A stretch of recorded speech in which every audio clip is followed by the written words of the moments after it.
Welcome to Tech Learners. In today's lecture, we will discuss Java Array. Array is a reference data type. We had seen in the data type lecture that the Java offers primary and reference data type. So, array is a reference data type. Array is a collection of variables of same data type. So, let's say if you want to store 5 integers or more, let's say 10 integers, so we will use an array of integers. When we have lesser number of integers, let's say 2 or 3, it is advisable to make 3 integer variables. But if we have lots of integer values to store, let's say 100, 1000, then it is not advisable to use variables. Then the role of arrays come into action. So in that case, we make the array of integers with size 100. The elements of array are accessed by their indexes, and the index of the array starts with 0. We will see this in the program. Now one more thing, that the size of the array is fixed. So once you have decided the size of the array, it cannot be increased. So there are two types of arrays, one single dimensional array and other are multi-dimensional array. In the category of multi-dimensional array, we can see 2-dimensional, 3-dimensional or higher dimensional arrays. In this lecture, we will discuss single dimensional array, and the next lecture is dedicated about 2-dimensional arrays and multi-dimensional arrays. So let's see how we can declare an array. So the declaration of array can be done in these ways. Let's say we have to make an integer array of size 3. Then we declare it with the int. This is the name of the array, and this is the symbol that differentiates the array variable from a normal variable. With using new keyword, we will create the object of the array. In the constructor, we defined the size of the array. So here I have defined 3. That means the array will be created with size 3, that is capable of storing 3 integers. In the same manner, we can create array of any other data type. If you want to create a char array, so we need to replace this int with char. So this will be char a is equal to new char 3. The other way of declaration of array, that very much little different, with very little different, that we use the symbols of the array with the int here. So either of the two ways can be followed to declare the array. Now let's see, once we have declared the array, how we can initialize the elements. So the elements are accessed by indexes. As I have told you that indexes begin with 0. So the first element will be accessed or initialized by a at 0. So this indicates the index of the element. So the first element will be referred by a of 0 or a at 0. So we need to assign the value 24, the integer value 24.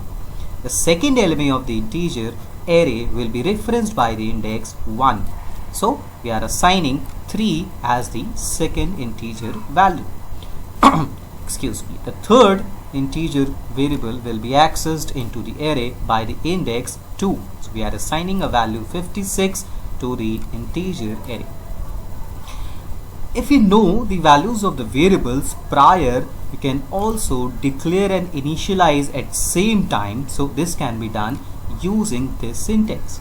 So in this time, we are declaring the array int a, and after, on the right hand side of the assignment statement, we are writing the values of the elements inside the curly brackets. In this way, we do not need to define the size of the array, that it automatically attains the size, the number equal to the number of elements we define inside the curly bracket. So here we have 3 variables. That means the size of this array is 3, and the first element is 2, second is 45, and third is 2, separated by commas. So this element will be referred by a of 0. this element will be referred by a of 1 and this element will be referred by a of 2. In the same way, we can assign the values. We can also print the values of the elements within the array. So we use system.out.println method for printing, and then if we want to print this element, then we'll refer it with the 0 index a at 0. If you want to print the second element, then we'll refer it with a at 1 using the indexes. Now let's see how we can change the value of any element at any index. Let's say we want to change this value, that is the first element, from 2 to 4.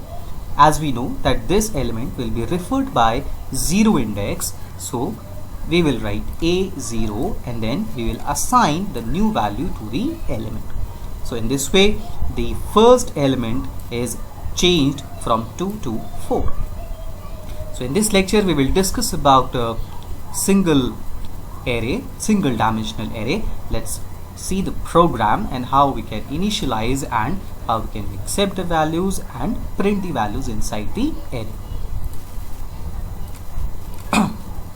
So in the same way, we have this program. Inside the main method, I have declared an integer array with name a, and the size I have given is 3. So I have assigned the values of this array like 4, 5 and 6. The first element is indicated by 0th index, second element with 1 index, and similarly the third element with 2 index.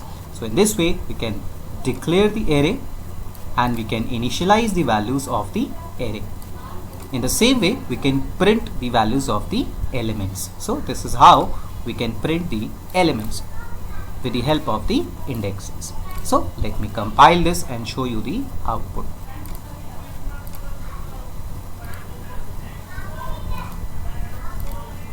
Right, so this is the output. First element 4, second element 5 and third element 6.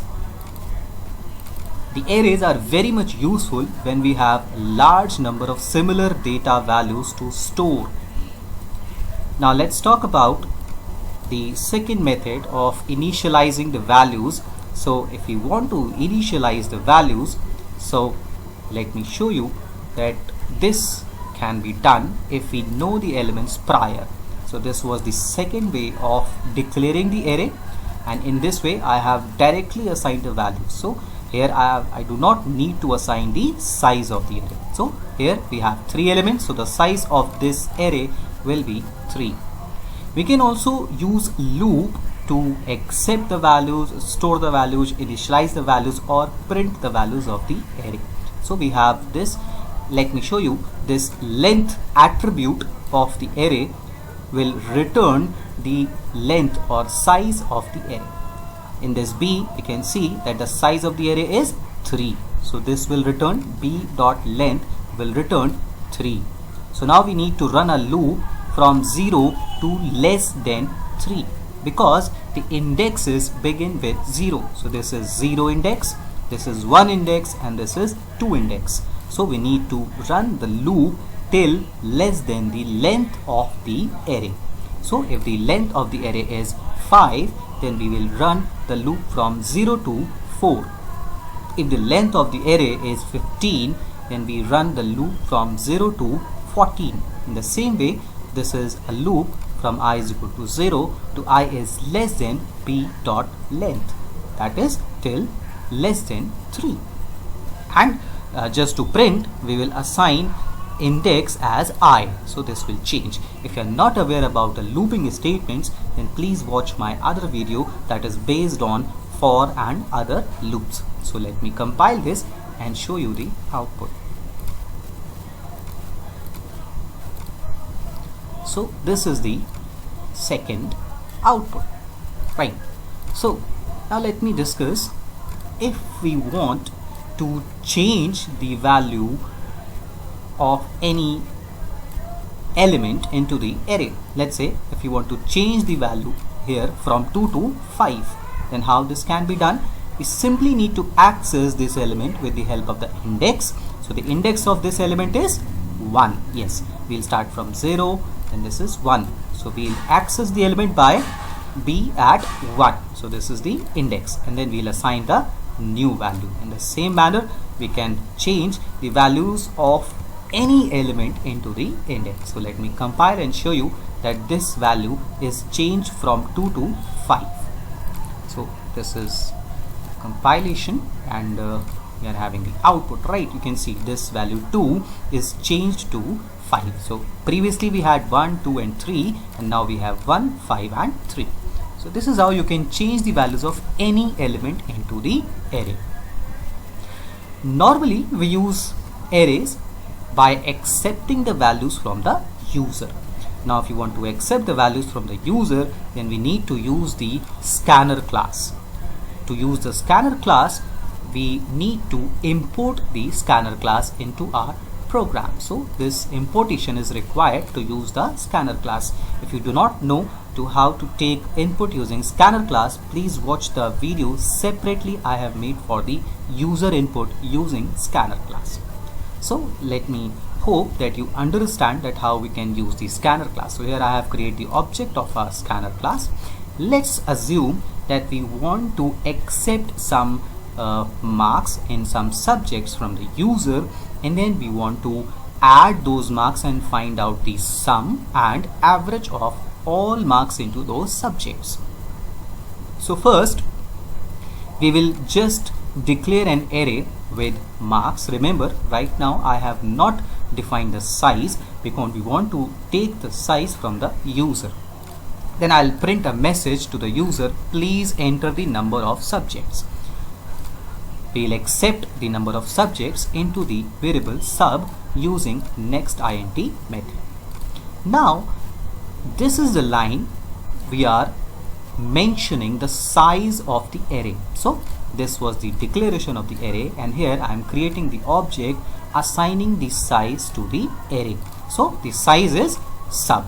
If let us say the user inputs the number of subjects as 5, then the array will be initialized with size 5. Then we need to accept the marks from the user. For that purpose we will use a for loop.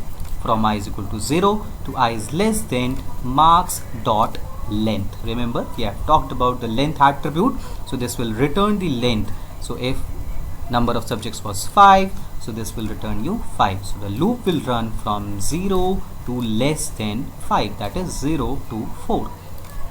Then we'll accept the values from the user and we'll give the user a message, please enter marks in the subjects.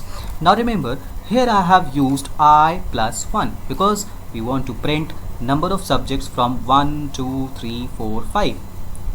Here I indicates from 0 indexes, so I have just incremented it by 1. So when the index is 0, we will get 0 plus 1, 1. When the index is 1, we will get 1 plus 1, that is 2. So in this way, enter marks in the subjects. Now we'll accept the marks into the subjects using the sc object and next int method. That will be stored into the array marks at I. Here I indicates the index. So let me explain you. In the first case, this I will be 0. So here we'll have marks at 0. That means at the first element, the marks of the first subject will be stored. Then this loop will be repeated and I will be incremented by 1, and now the value of I is 1. So in this case, this index will be marks at 1. So that's marks of the second subject will be stored at the second element of this array, marks at 1. In this way, we will be able to fill the array. Now we want to print the marks. So just to print the array, in the same way, we will run a loop from I is equal to 0 to marks less than marks dot length, and we can print the marks. So just to print the values, print the elements, we simply use marks at I. Again, I is a variable. So this will keep changing from 0 to less than length. Now just to calculate the total, we have taken a total variable, integer variable. I'll run the loop from 0 to marks less than length, and I'll use total is equal to total. Yes, this is a shorthand operator. You can see total is equal to, this is a total plus marks of I. So this is the short form of this statement. That means we are summing up all the marks and storing values back to the total. So in this way we will be able to construct the sum of the marks and we can print the total value here. Now if you want to get the average, then we need to divide the total by the number of subjects. This will return you an integer value, and just to typecast this into a float value we use this syntax. So in the brackets we simply write float. So this will give you a float value, a decimal value. So now let me execute this program and show you how this is working. So let me run. So this is all the previous value. It is asking please enter number of subjects. Let me enter 3.